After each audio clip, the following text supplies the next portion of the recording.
আজকে খুব সুন্দর একটা লেখা পড়লাম। ধরো আমরা হিন্দুরা উপোস করি, মুসলমান যারা আছে তারাও রোজা রাখে। কেন রাখে? ভগবানের উদ্দেশ্যে বা আল্লাহর উদ্দেশ্যে রাখে। এখন আমরা ইচ্ছা করলে লুকাইয়া কিন্তু খাইতেই পারি, আমরা ফ্যামিলির মানুষ বা পরিচিত মানুষ থেকে লুকাইয়া কিছু একটা খাইতেই পারি, কিন্তু কেউ মানে অনেক সময় দেখতো না। কিন্তু আমরা এরকম করি না। কেন করি না? আমরা মনের মধ্যে একটা ভয় কাজ করে যে উপরে যে বই আছে সে তো দেখে। আমরা এটা করতাম না, আমরা ভগবানকে ফাঁকে দিতাম না। ভালো কথা।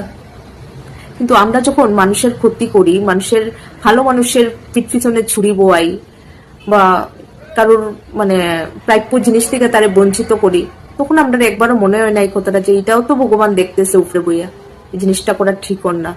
তখন আমরা মনের মধ্যে কোনো ভয়ে কাজ করে না। না, এই জিনিসগুলো কিন্তু ভাবার জিনিস। আমার লেখাটা পড়িয়া খুব ভালো লাগছে, তার লেগে আমি শেয়ার করলাম।